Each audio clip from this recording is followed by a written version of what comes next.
Hello, viewers. Welcome to the weekly roundup of news and events in the world of economics and finance. If you are new to this channel, kindly hit the subscribe and notification button to stay abreast of our posts each week. Let's get started. Tariffs are back. Well, they never really left. This week, President Donald Trump finalized a massive global trade escalation by instituting a permanent two-tiered tariff regime under Section 301, levying a 10% tariff on 40 nations with forced labor bans, including the EU and UK, and 12.5% on 20 nations without them, including China and Japan, while separately slapping a punitive 50% tariff on Canadian exports, effective August 19, over trade disputes. The outlook points towards sustained global trade uncertainty, at least till Trump leaves office. Q2 earnings reports reveal that tech giants are bleeding cash to fund massive AI infrastructure builds. Investors are growing increasingly anxious over the lack of near-term monetization and the resulting pressure on corporate balance sheets.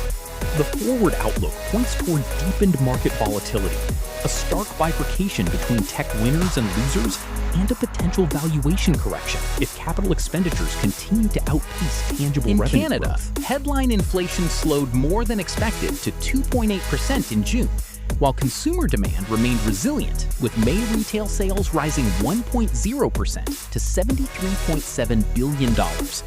The forward outlook points toward moderate economic momentum heading into the second half of the year, balanced by looming headwinds from newly executed U.S. tariffs and renewed geopolitical energy volatility. This week, Andy Burnham officially took office as the UK's new Prime Minister, rapidly rolled out cost-of-living interventions, including cutting VAT from household electricity bills, establishing a £2 bus fare cap in England, and announcing a 20% business rate reduction for pubs and music venues, funded by higher levies on online retail warehouses.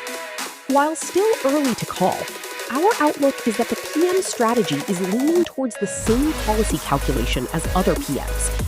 We advance that the key solution to UK's economic crisis is to grow the tax base, given the trade-off between spending more and cutting taxes. The financial narrative fundamentally inverted as global markets witnessed old-world energy completely overshadow artificial intelligence hype, with Brent crude oil surging over 7% to pierce $100 a barrel for the first time since May. This dramatic commodity spike, triggered by intensifying Middle East shipping disruptions and Houthi rebel attacks on Saudi tankers, collided directly with disappointing Q2 earnings from hyperscalers like Alphabet and Tesla, sending tech-heavy indices tumbling into a sharp valuation correction. This week as well, we saw some wealth managers abandoning the term semi-liquid to describe funds investing in private credit and private equity, instead opting for more formal definitions. Some are simply phrasing them as funds with conditional or periodic liquidity. The pivot comes after a wave of investors sought to pull their capital this year, only to end up frustrated when money managers quickly capped withdrawals. The clients found out the hard way that managers will block exits instead of trying to raise cash from difficult-to-sell loans. Chinese buyers are snapping up Russia's flagship ESPO crude weeks earlier than usual, as heightened risks to Middle East oil flows prompt refiners to secure supplies before they're needed.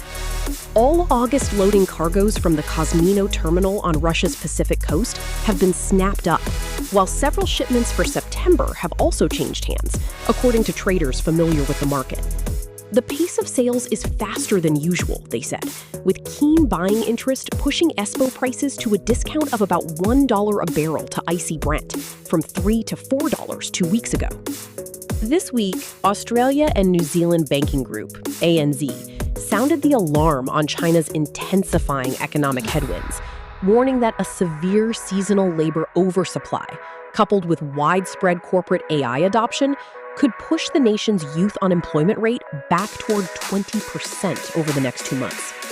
Although June data from the National Bureau of Statistics showed a temporary seasonal decline in urban joblessness for workers aged 16 to 24 to 14.9%, this reading actually marks the highest level since China revamped its reporting methodology, crystallizing the profound pressure facing the market as an unprecedented 12.7 million university graduates enter the workforce this summer. This week, the European Central Bank, ECB, voted unanimously to pause its tightening cycle, leaving its benchmark deposit facility rate unchanged at 2.25%, with the main refinancing rate holding at 2.40%.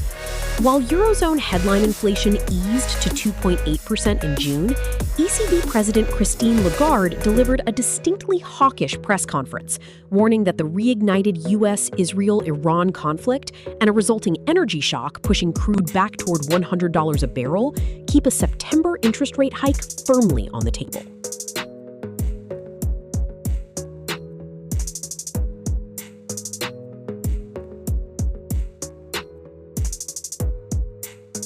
This week, Japan's bond market experienced a historic sell-off as the yield on newly issued 2-year Japanese government bonds jumped to 1.52%, marking a 31-year high not seen since May 1995. This dramatic multi-decade surge, which also pushed the 5-year yield back above 2% and the benchmark 10-year yield to 2.80%, was ignited by June consumer inflation picking up to 1.7%. and soaring global crude prices hitting US $100, fueling intense market speculation that the Bank of Japan will accelerate its tightening cycle later this autumn.